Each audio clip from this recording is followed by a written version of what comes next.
శ్రీకృష్ణాయ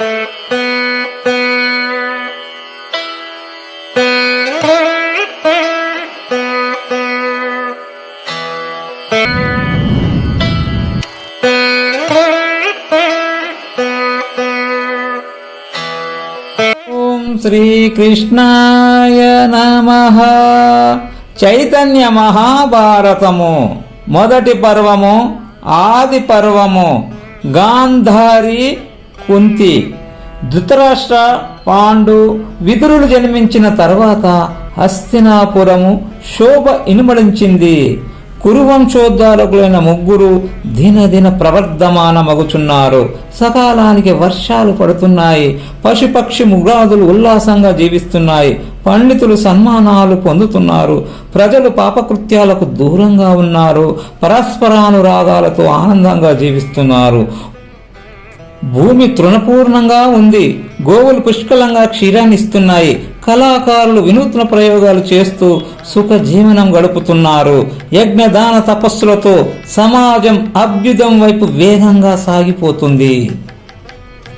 ముగ్గురు కుమారులకు ఉపనయనాది సంస్కారాలను భీష్ముడు ఎంతో వైభవంగా చేయించాడు. ప్రజలందరూ ఆ కార్యక్రమంలో ఉత్సాహస్ఫూర్తితో పాల్గొన్నారు. బిడ్డలు యవనవంతులయ్యారు. ధనుర్విద్య, ఇతిహాస పురాణాదులు, ఖడ్గచాలనము, అశ్వారోహణము, గజారోహణము, వేదాధ్యయనం మొదలైన విద్యలలో ఆరితేరారు. ఇదంతా భీష్ముని శిక్షణలోనే జరిగింది. దేహబలంలో ధృతరాష్ట్రుడు అసమానుడై శోభించాడు. ధనుర్విద్యలో పాండురాజు ప్రముఖుడయ్యాడు. ఆత్మజ్ఞానంలో విదుడు లోక పూజితుడయ్యాడు. ఈ ముగ్గురులో ఎవరో ఒకరు సింహాసనాన్ని అధిరోహించవలసిన సమయం ఆసన్నమైంది. ధృతరాష్ట్రుడు అంధుడు కనుక హర్రుడు కాడు. విదురుడు దాసీపుత్రుడు కావడం చేత అనర్హుడయ్యాడు. ఇక పాండురాజు ఒక్కడే మిగిలాడు. సత్యవతి ఆజ్ఞానుసారం పాండురాజును ప్రభువును చేశాడు భీష్ముడు. పాండురాజు కురు సామ్రాజ్య సింహాసనాన్ని అధిష్ఠించాడు. ఒకనాడు భీష్ముడు గుణవంతుడైన విదురుడు పిలిచాడు. నాయనా, దివ్యాత్ములు ధర్మాత్ములైన ప్రభువులు ఈ కురు సామ్రాజ్యాన్ని పాలించారు. ఈ వంశం నిర్వీర్యమయ్యే సమయంలో నేను, మా తల్లి ఆలోచించాం. వ్యాస మహాముని అనుగ్రహంతో ఈ కులాన్ని రక్షించాం. తత్ఫలితంగా మీరు లభించారు. మీరు ముగ్గురు పెద్దవారయ్యారు. కళ్యాణాలకు కాలం సమీపించింది. గాంధారరాజు సబలునికి కుమార్తెలున్నట్లు తెలిసింది. అలాగే యదువంశంలో శూరసేనునికి పృత అనే పేరు గల కుమార్తె ఉందని, ఆమె కుంతి భోజుని ఇంట పెరుగుచున్నదని తెలిసింది. వీరితో మనకు గతంలో సంబంధాలున్నాయి. వీయానికి వీరు మనకు అనుకూలురు. నీ అభిప్రాయం చెప్పు అని అడిగాడు భీష్ముడు. మహాత్మా, మాకు మీరే తండ్రి, మీరే గురువు. మీ సంకల్పమే మాకు సదాహితకరము. మీ అభిమతాన్నే సాగించండి అన్నాడు విదుడు. భీష్ముడు గాంధార రాజ్యానికి ఒక బ్రాహ్మణుని పంపాడు. గాంధార రాజకుమార్తె గొప్ప శివభక్తురాలని, శివుణ్ణి ఆరాధించి 100 మంది పుత్రులను ప్రసవించే వరాన్ని పొందిందని భీష్మునికి తెలిపాడు. గాంధార నగరం వెళ్ళి వచ్చిన బ్రాహ్మణుడు ధృతరాష్ట్రుడు అంధుడని గాంధార రాజు సబలుడు కాస్త విచారించిన వంశ గౌరవాన్ని దృష్టిలో పెట్టుకొని తన కుమార్తె గాంధారిని ధృతరాష్ట్రునికి ఇవ్వటానికి అంగీకరించాడు. తల్లిదండ్రులు తన వివాహాన్ని గురించి ముచ్చటించుకోవడం వినిన గాంధారి మరుక్షణంలోనే ఒక వస్త్రఖండాన్ని తీసుకొని తన కళ్ళను బంధించుకుంది. తన భర్తకు లేని కళ్ళు తనకు ఎందుకని భావించింది. భర్త గుడ్డితనాన్ని చూడటం ఇష్టం లేక వివాహానికి ముందే కళ్ళను కట్టేసుకుంది. సర్వేంద్రియానాం నయనాం ప్రధానం అని కదా ఆర్యోక్తి. మానవుని సర్వేంద్రియాలలో ప్రముఖమైనది, ప్రధానమైనది నేత్రము. ఎంత ప్రధానమైనది కాకపోతే పరమేశ్వరుని ప్రసాదాన్ని కళ్ళకు అద్దుకుంటాము. భవ్యంగా సౌందర్యాన్ని వీక్షించేవి, దివ్యంగా భావాలను వ్యక్తం చేసేవి, భారంగా కన్నీళ్లను కురిపించేవి, పరవశించే ఆనంద బాష్పాలను రాల్చేవి నేత్రాలే కదా. అలాంటి నేత్రాలు లేకపోతే బ్రతుకి అంధకార బంధరమవుతుంది. చీకటిలో నిద్రించేవారు మేల్కొని వెలుగును చూస్తారు. కానీ అందులు నిద్రలో చీకటిని మరిచిపోయి మేలుకొని చీకట్లను చూస్తారు. రాత్రింబవలకు తేడా తెలియని గుడ్డి బతుకు ఎవరికైనా జీవించినంత కాలం గడ్డు సమస్యయే. అలాంటి జీవితం ధృతరాష్ట్రుని ప్రారబ్ధ ఫలంగా మిగిలింది. కాని గాంధారి తానే ప్రయత్నించి గుడ్డిదిగా మారింది. ఇలా ఎందుకని? ఈ చర్య సమంజసమా? గాంధారి మహాజ్ఞాని, ధర్మస్పృహ గలది. మహాభారతంలో ఎక్కడా కనిపించిన అది అంతఃపురమైన, సభాభవనమైన, పండిత సదస్సైన, కుటుంబ వ్యవహారమైన గాంధారి కనిపించిందంటే ఆకాశంలో మెరపు మెరిసిందా అన్నట్లు ఉండేది. ధృతరాష్ట్రునికి ఏ సమస్య వచ్చినా అటు విదురునైనా సంప్రదించేవాడు, లేదా గాంధారితోనైనా చర్చించేవాడు. అంతటి మహాప్రజ్ఞావంతురాలు ధర్మరూపిణైన గాంధారి ఎందుకని తన దృష్టిని తానే నివారించుకుంది? దృష్టిని పొందే అవకాశం లేక ధృతరాష్ట్రుడు చీకటి జీవితాన్ని గడుపుతూ ఉంటే ఉన్న దృష్టిని పోగొట్టుకొని బ్రతుకును అంధకార బంధనంగా గాంధారి మార్చుకోవడం ఏమిటి? తన భర్త గుడ్డివాడు. కుటుంబ జీవనంలో ఎప్పుడైనా ఎలాగైనా కొద్దిపాటి ఆవేశాలు, వైషమ్యాలు చోటు చూసుకోకపోవు. అలాంటి సమయాలలో ఎప్పుడు ఒకప్పుడు భర్తతో నాకు కళ్ళున్నాయని దోషపూరిత వచనం పలకవలసి వస్తుందేమోనని ముందే ఊహించి పతి సేవలో నిర్దోషంగా, నిష్కటంకంగా జీవించాలనే ధార్మిక స్ఫూర్తితో తన చూపును తానే నివారించుకుంది. అది ఆమె వ్యక్తిగతమైన విషయం. దానిని తప్పు పట్టవలసిన అవసరం ఎవరికీ లేదు. కానీ గాంధారిని ఒక సాధారణ స్త్రీగా భావించేటట్లయితే చర్చకు అవకాశమే లేదు. మహాభారతంలో ఆమె రాజమాత. అనేకములైన కీలకాంశాలలో ఆమె పాత్ర జగజ్జేయగీయమానంగా శోభించింది. అటువంటి స్త్రీ కళ్ళకు గంతలు కట్టుకొని సాధించిందేమిటి? అవును, ఆమె చర్యను తప్పుపట్టే సాహసం ఎవ్వరూ చెయ్యకూడదు. కానీ గాంధారి అలా చెయ్యకుండా ఉన్నట్లయితే చాలా బాగుండేది అని అభిప్రాయపడే వాళ్ళు ఎవరున్నా సరే వారి పక్కన నేను కూడా ఉన్నట్లే. భర్త ఎలాగూ గుడ్డివాడు. తానైనా చూడగలిగి ఉంటే బిడ్డల్ని తన కనుపట్టల మధ్య ఉంచుకొని కాపాడుకునేది. భర్త ఎలాగూ చక్కదిద్దలేని సంసారాన్ని ధర్మజ్ఞురాలైన గాంధారి చక్కదిద్దే అవకాశం ఉండేది. తన నేత్రాలను తానే బంధించుకున్న గాంధారి బిడ్డల్ని అధర్మ బంధాల నుండి ఎలా విడిపించగలదు? ఒక విధంగా చెప్పాలంటే సహజంగానే మత్సరగస్తుడు, అభిమాన అహంకారయుడైన దుర్యోధనుడు మరీ క్రూరుడు కావడానికి హేతువులైన అనేక విషయాలలో తల్లిదండ్రులు అంధులు కావడం కూడా త్రోసిపుచ్చలేని ఒక కారణం. ఒకవైపు బిడ్డల బాబోవులు చూస్తూ అనుక్షణం బిడ్డల క్షేమాన్ని కాంక్షిస్తూ కుంతీదేవి పాండవులను పెంచుతూ ఉండటం దుర్యోధనుడు చూస్తూనే ఉన్నాడు. నా తల్లిదండ్రులు అంధులు, కుంతీదేవిలాగా మా అమ్మ మమ్మల్ని చూడలేకపోతోంది అనే ఘర్షణ పిల్లవాడైన దుర్యోధనులో లేకపోలేదు. ఈ ఘర్షణ ఒకవైపు పాండవులపై ఈర్ష్యను పెంచింది. మరోవైపు తల్లి నుండి లభించని ప్రోత్సాహాన్ని మేనమామ శకుని నుండి పొందేందుకు మనస్సు సిద్ధపడింది. శకుని చేతిలో మనగడే ఒక క్షుద్రమైన మలుపు తిరిగింది. ఏం చేద్దాం? మన ఊహలు మంచియే కావచ్చు, ఒక్కొక్కప్పుడు వాటి పరిణామాలు చాలా విషమంగా ఉంటాయి. గాంధారి నేత్ర బంధము కూడా ఆ కోవలోకే చేరుతుంది. ఇక కథా ప్రవాహంలోకి పోదాం. గాంధార రాజకుమారుడైన శకుని తన సోదరి గాంధారిని వెంట పెట్టుకొని హస్తినాపురానికి వచ్చి భీష్ముని సారథ్యంలో వివాహాన్ని అత్యంత వైభవంగా జరిపించాడు. సదాచార సంపన్నురాలు, దైవభక్తి పరాయణురాలు, గురువృద్ధ జనసేవలో సంతృప్తి చెందే గాంధారి రాజవంశీయుల అభిమానాన్ని, పౌరుల గౌరవాన్ని అతి తక్కువ కాలంలో పొందింది. మహాప్రతివత అయిన గాంధారి పురుషనామాన్ని కూడా ఉచ్చరించకుండా జీవితాన్ని సాగించింది. జనమేజయ, గాంధారి ధృతరాష్ట్రుల వివాహాన్ని గూర్చి విన్నావు. ఇక మీ తాతగారైన అభిమన్యునికి తాతగారైన పాండురాజు వివాహాన్ని గురించి విను అని సర్పయాగంలో చెబుతున్నాడు వైశంపాయనుడు. కురు గాంధార రాజవంశాల వలె యదువంశం కూడా శ్రేష్టమైనది. యదువంశంలో శూరసేనుడు అనే రాజు ఉన్నాడు. ఆయనకు పృత అనే పుత్రిక ఉంది. అతిలోక సౌందర్యంతో ఆమె సర్వులను ఆకర్షించేది. శూరసేన మహారాజుకు కుంతీబోధుడనే మేనమామ ఉన్నాడు. అతనికి సంతానం లేదు. శూరసేనుని పుత్రిక ప్రతను దత్తత తీసుకున్నాడు కుంతీబోధుడు. అక్కడ ఆమెను కుంతి అనే పేరుతో పిలిచేవారు. దేవతలను, అతిథులను భక్తి శ్రద్ధలతో ఆమె ఆరాధించేది. ఒకనాడు దుర్వాస మహర్షి కుంతి భోజన గృహానికి వచ్చాడు. భక్తి శ్రద్ధలతో కుంతి ఆయనను అర్చించి పరిచర్యలు చేసింది. ఆమె సేవలతో తృప్తి చెందాడు దుర్వాస మహర్షి. త్రికాలంలో ఎరిగిన దుర్వాస మహర్షి కుంతి యొక్క భవిష్యత్తును జ్ఞాన నేత్రంతో దర్శించాడు. ఆమెకు రాబోయే ఆపద మహర్షికి అర్థమైంది. ఎలాగైనా ఆమెను ఉద్ధరించాలని భావించిన మహర్షి కుంతిని పిలిచి మంత్రోపదేశం చేశాడు. కుంతి, నీకు శుభము కలుగాక. నేను ఉపదేశించిన మంత్రాన్ని జపించి నీవు ఏ దేవతను ఆహ్వానిస్తే ఆ దేవత వచ్చి నీకు పుత్రుని ప్రసాదిస్తాడు అని చెప్పి వెళ్ళాడు దుర్వాస మహర్షి.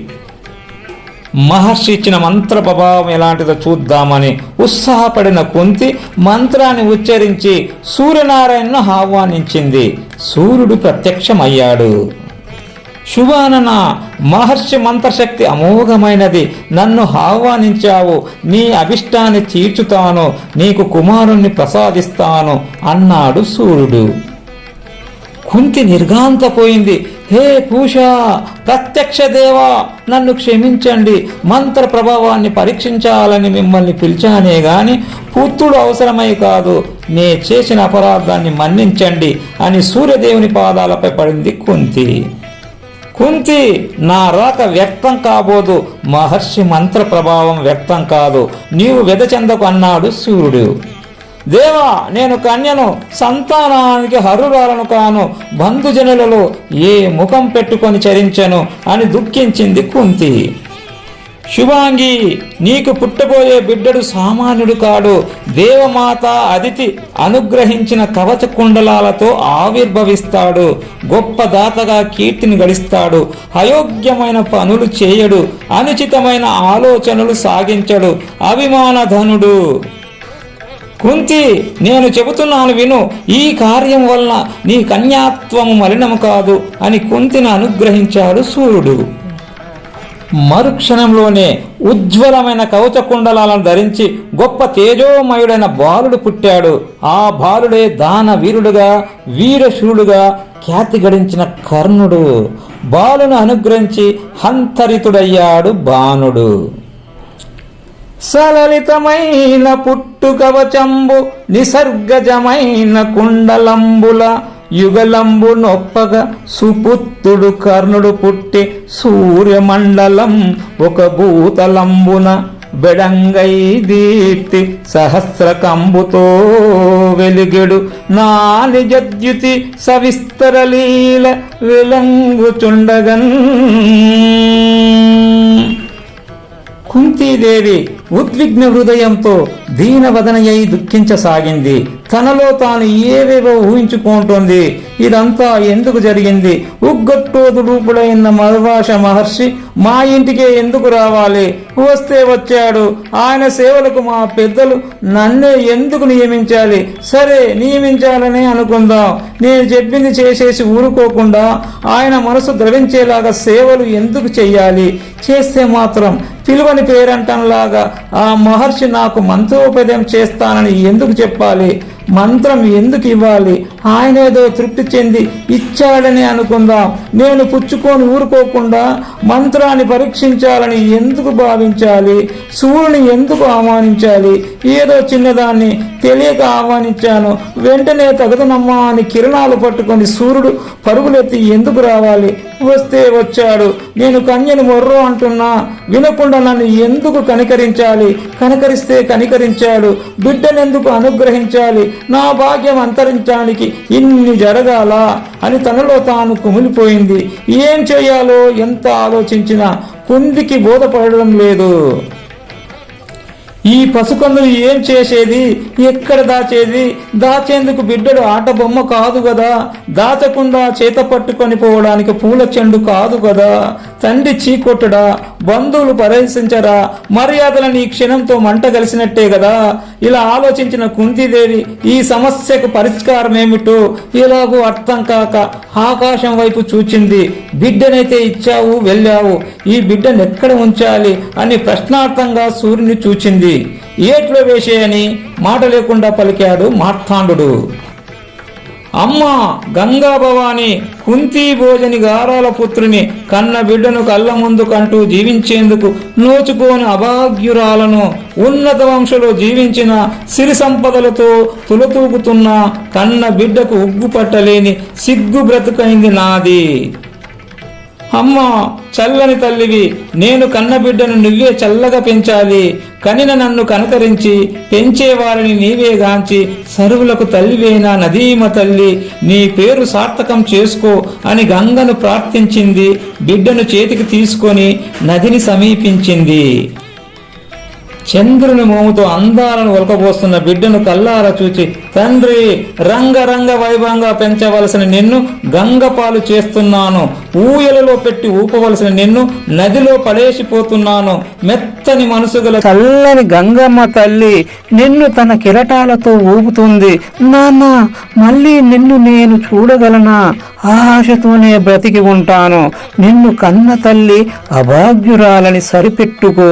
కల్లారా నిన్ను గని పెంచే తల్లి ఎవరో ఆమెదే సౌభాగ్యమంతా అని బిడ్డను గుండెల కత్తుకొని నదిలో విడిచిపెట్టింది.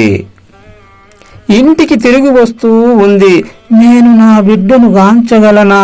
నా తండ్రి నన్ను విడిచిపెట్టి వెళ్ళడు అని ఉద్విగ్న భరిత హృదయంతో కదిలిపోతోంది కుంతీదేవి. కుంతి, ఎందుకలా విలపిస్తావు? నువ్వు ఎప్పుడు చూడాలంటే అప్పుడు చూడు. ఏమైంది? ఆత్మైవ పుత్రనామాసి. బిడ్డలో కనిపించేది తండ్రియే కదా. తలపైకెత్తి ఆకాశం వైపు చూస్తే చాలు, నీ బిడ్డడు దివ్యంగా వెలిగిపోతూ సూర్యునిలో కనిపిస్తాడు. ఎవరు ఇలా పలికింది?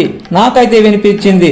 అలా పలికింది బిడ్డను అనుగ్రహించిన భాస్కరుడా, బిడ్డను గ్రహించిన భాగీరథయ్యా, లేక నా భ్రాంతియేనా అని తనలో తాను గొనుక్కుంటూ గృహం చేరింది కుంతి. జీవితంలో వినోదంగానో హాస్యంగానో పొరపాటున చేసిన కొన్ని కార్యాలు జీవితాంతం విచారాన్ని ముందుంచి బ్రతుకును అపహాస్యం పాలు చేస్తాయి. మంత ప్రభావ పరీక్షను కుంతి చాలా సజావుగా చేసింది. ఆమె దృష్టిలో అది చిన్న కార్యమే అనిపించి ఉండవచ్చు. పిల్లవాడు ఆవిర్భవించగానే అది కొండంత సమస్యగా పరిణమించింది. భవిష్యత్తులో అది ఆకాశ రూపాన్ని ధరిస్తే ఆశ్చర్యపోనవసరం లేదు. జీవితంలో సమస్యలు అనేవి అలాగే ఉంటాయి.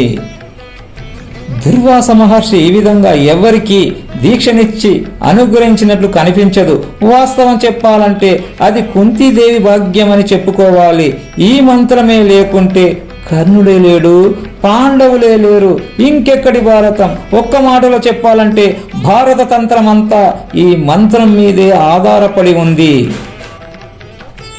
మంత్రాలకు చింతకాయలు రాలుతాయా అని చాలా మంది పరిహసిస్తూ ఉంటారు.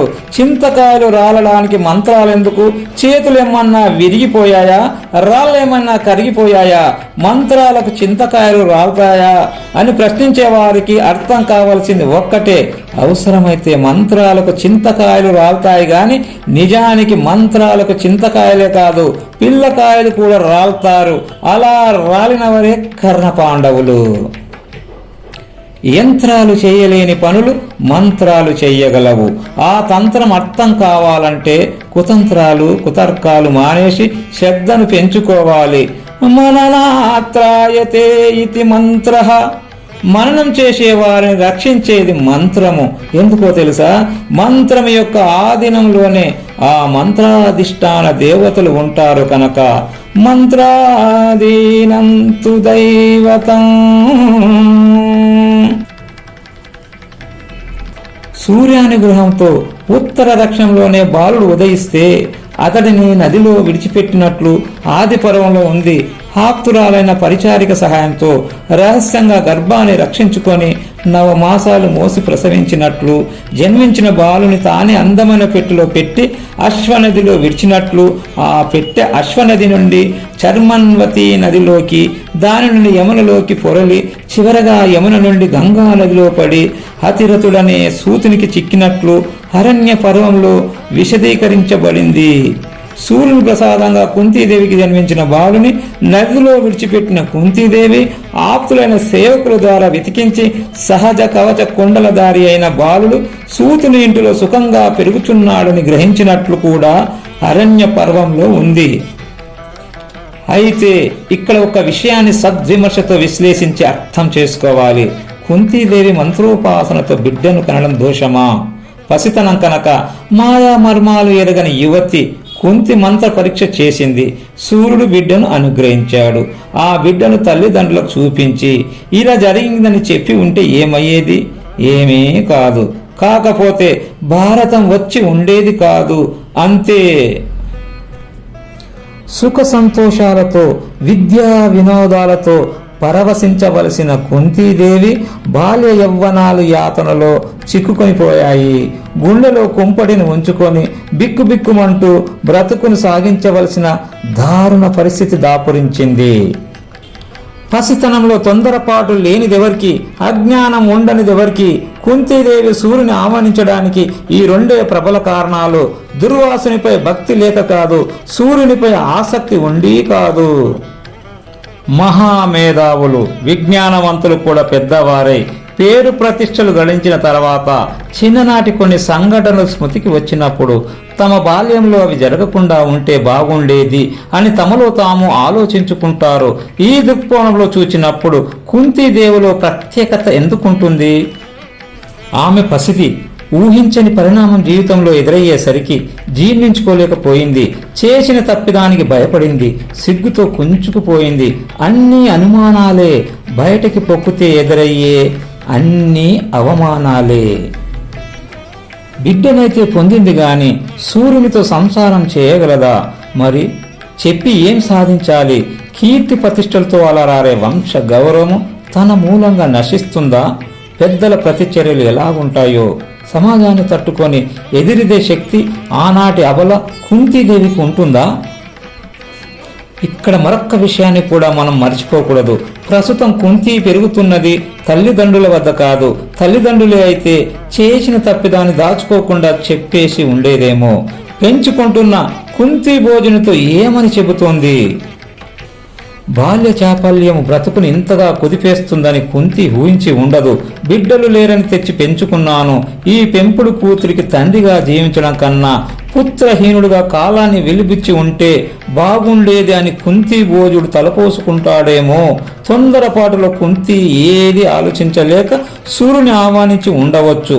ప్రస్తుతం తాను ఉన్న విషమ స్థితిలో ఆమె ఏ కోణంలో ఆలోచించినా ఆశ్చర్యం లేదు. కానీ ఏమి ఆలోచించినా, ఎలా ఆలోచించినా ఫలితం మాత్రం శూన్యం. జరిగిందేదో జరిగిపోయింది. అదృష్టమో దురదృష్టమో కన్నీళ్లను ఆపుకోలేదు. కన్న బిడ్డను నీళ్లలో పడేయకుండా ఉండలేదు. రెండూ జరిగాయి. జీవితాంతం ఈ రెండే వెంటాడాయి. కర్ణుడు కన్యాపుత్రుడయ్యాడు. మరి వ్యాసుడెవరు? వ్యాసుడు కూడా కన్యాపుత్రుడే.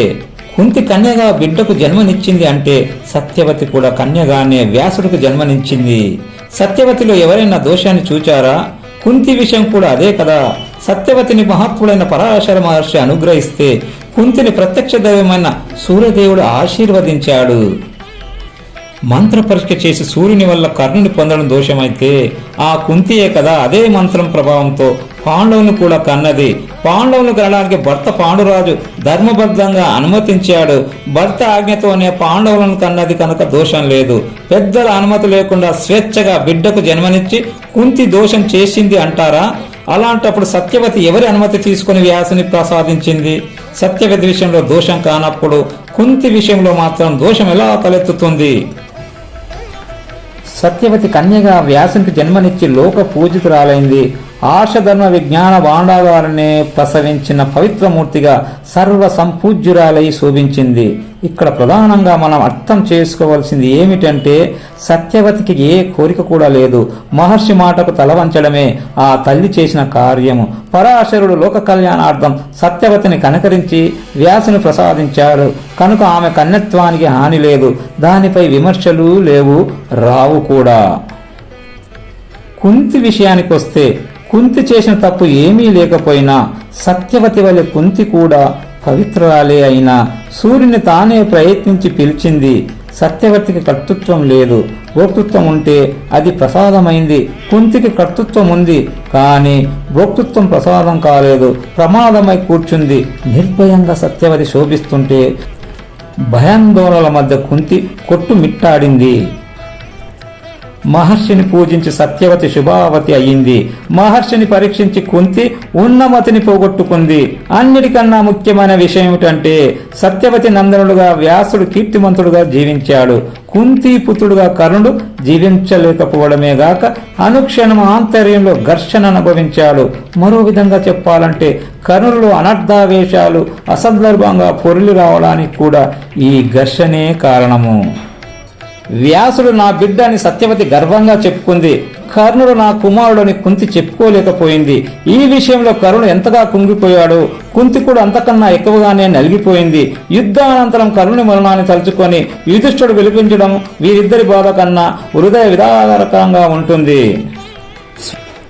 స్వల్పమైన అల్పమైన ధర్మాచరణము గొప్ప భయాన్ని నుండి రక్షిస్తుందని గీతా ప్రబోధము. అలాగే ఒక్కొక్కసారి స్వల్పమైన దోషాలు కూడా అనంత దుఃఖాన్ని మూట కడతాయి. పర్యావసనాలు ఊహించి జీవించేవారు ఎన్నడూ పతనం కారు. ఆవేశాలకు ఆకృతులిస్తే ఆవేదనలే ఫలాలు ప్రాప్తిస్తాయి. సరే, ఇక కథ చెప్పుకుందాం. కుంతి నదిలో విడిచిన బాలుడు ప్రవాహంలో తేలుతూ ఉంటే హతిరథుడనే సూతుడు చూశాడు. ఆ బిడ్డను తెచ్చి తన భార్య రాధకు ఇచ్చాడు. ఆ బాలుడు సువర్ణ కవచ కుండలాలతో ప్రకాశిస్తూ ఉన్నందున అతనికి వసుషేనుడు అని పేరు పెట్టారు. సూతుడు తండ్రి పెంచినందున సూతపుత్రుడని, రాధ తల్లి స్థానంలో ఉన్నందున రాధేయుడని ఖ్యాతి గడించిన ఆ బాలుడే కర్ణుడు. సూతునిండిలో రాధ ప్రేమతో వసుషేనుడు పెద్దవాడవుతున్నాడు. వయసుతో పాటు వివేకం వృద్ధి పొందుతూ ఉంది. సూర్యోపాసన చేస్తూ అస్త్ర విద్య యందు గొప్ప ప్రావీణ్యమును సంపాదించాడు. అతడు గొప్ప దానశీలుడు. అతనిని అడిగి లేదు అనిపించుకున్న వారు లేరు. ఒకనాడు తనకు జన్మను ప్రసాదించిన శివుడు స్వప్న దర్శనమిచ్చి, మహావీర వసుసేన, రేపు ఉదయం సురరాజు ఇంద్రుడు విప్రవేశంతో నీ వద్దకు వచ్చి నిన్ను దానం అడుగుతాడు. అతడు యాచించగానే నువ్వు సరే అనకు. ఇంద్రుడు నీ కవచ కుండలాలను అపహరించాలని వస్తున్నాడు. నీకు ముందుగా తెలిస్తే జాగ్రత్తగా ఉంటామని చెబుతున్నాను అని హెచ్చరించాడు సూర్య భగవానుడు. భగవంత, బ్రాహ్మణ వేషంతో వచ్చి యాచించిన వానిని కాదని ఎలా చెప్పగలను? బ్రాహ్మణులే పూజనీయులు. అలాంటప్పుడు సాక్షాత్తు దేవేంద్రులే బ్రాహ్మణ రూపంలో వచ్చి యాచిస్తే అతనిని ఎలా తిరస్కరించగలను అని ప్రశ్నించాడు వసుషేనుడు. నాయనా, అయితే నాదొక్క మాట. నీ దానానికి తృప్తి చెందిన దేవరాజు ఇంద్రుడు నీకు వరాన్ని ప్రసాదిస్తాడు. అప్పుడు నీవు సర్వశస్త్రాలను ఖండించగలిగే శక్తి ఆయుధాన్ని ఇమ్మని అడుగు అని చెప్పి సూర్యుడు అంతరితుడయ్యాడు. సూర్యోదయమైంది. వసుసేనుడు స్వప్నగత విషయాన్ని గూర్చే చింతించసాగాడు. ఇంద్రుడు బ్రాహ్మణ వేషంలో రానే వచ్చాడు. స్వప్నంలో సూర్యుడు చెప్పినట్లే కవచ కుండలాలిమ్మని యాచించాడు. వసుసేనుడు విప్రవేశంలోనున్న ఇంద్రుడికి నమస్కరించి జన్మించినప్పుడే తన దేహానికి అంటుకొని ఉన్న సహజ కవచ కుండలాలను ఊడబెరికి ఇంద్రుడికి సమర్పించాడు.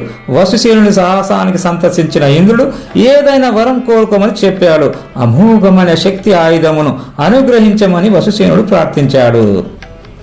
మహావీర, వసుసేన, దేవ, దానవ, యక్ష, కిన్నర, నాగ, గంధర్వాదులో ఎవరైనా సరే ఈ శక్తి ఆయుధము ఒక్కరినే హతమార్చగలుగుతుంది అని పలికి శక్తి ఆయుధమును ప్రసాదించి ఆశీర్వదించాడు ఇంద్రుడు. ఇంతవరకు వసుసేనుడుగా పిలువబడుతున్న రాధేయుడు సహజ కవచ కుండలాలను సాహసోపేతంగా ఛేదించి ఇచ్చుట చేత కర్ణుడని పిలువబడ్డాడు. కుంతికి వివాహం చేయాలని సంకల్పించిన కుంతి భోజుడు స్వయంవరం ప్రకటించాడు. అనేక మంది రాజులు పాల్గొనిన ఆ స్వయంవరంలో పాండురాజు ప్రభాకర తేజంతో వెలిగిపోతున్నాడు. విశాల వక్షస్థలముతో మృగరాజ సములై శోభించే పాండురాజు రెండవ చంద్రుడా అన్నట్లు కనిపించాడు. కుంతి వరమాలికను చేత పట్టుకుని సభలోకి వచ్చింది. పాండురాజు మెడలో పూలమాలను వేసింది. వివాహం అతి వైభవంగా జరిగింది. కుంతితో కలిసి పాండురాజు హస్తినాపురం చేరాడు. నవదంపతులైన కుంతి పాండురాజులు భవనంలో ప్రవేశిస్తూ ఉంటే అమరావతిలో ప్రవేశిస్తున్న సచీ మహేంద్రుల వలె కనిపించారు. యదువంశీయుల వలె మద్రదేశ ప్రభులు కూడా గొప్ప కీర్తిమంతులు. కురువంశాభివృద్ధికి మద్రదేశీయులతో కూడా సంబంధాలు ఉండాలని భావించిన భీష్ముడు మద్రదేశానికి వెళ్ళాడు. మద్రదేశాన్ని శల్యుడు పరిపాలిస్తున్నాడు. ఆయనకు మాద్రి అనే చెల్లెలు ఉంది. సద్గుణరాశి అయిన మాద్రిని పాండురాజుకిచ్చి వివాహం చేయించమని భీష్ముడు కోరాడు. ముద్రాధీశుడైన శల్యుడు అంగీకరించాడు. మాద్రి పాండురాజుల వివాహం కూడా వైభవంగా ముగిసింది. కుంతి మాద్రిలతో కలిసి పాండురాజు ఆనంద జీవన యాత్ర సాగిస్తున్నాడు. 1 మాసం గడిచింది. కురు రాజ్యాన్ని విస్తరింపజేయాలనే ఆకాంక్ష పాండురాజుకు కలిగింది. పెద్దల ఆశీస్సును పొంది పాండురాజు దిగ్విజయ యాత్రను ప్రారంభించాడు. మొదట దశార్ణ దేశాలను జయించాడు. ఆ తర్వాత మగధ, మిథిల, విదేహ రాజ్యాలను జయించాడు. కాశీ, సుమపుండ్ర దేశాలను జయించాడు. ఈ విధంగా రాజ్యాలను జయించి ఆ రాజులు సమర్పించిన మణిమయ వస్తు ధన కనకాదులతో పాటు విశేషంగా అశ్వగజ రథాలతో కుబేరుల వలె అస్సినకు తిరిగి వచ్చాడు పాండురాజు. పాండురాజును ఆలింగం చేసుకుని భీష్ముడు ఆనంద బాష్పాలు రాల్చాడు. జనమేజయ మహారాజా, ఒక శూద్ర స్త్రీకి బ్రాహ్మణుని వల్ల కలిగిన సుగుణవతి అయిన అమ్మాయిని దేవకుడు అనే రాజు పెంచి పెద్ద చేశాడు. నవయవనంతో సౌందర్యంతో శోభిల్లే పారవశ అనే కన్యను గూర్చి భీష్ముడు విన్నాడు. సద్గుణ వినయశీలి అయిన ఆమెను విదురునికిచ్చి వివాహం చేశాడు అని చెబుతున్నాడు వైశంపాయనుడు.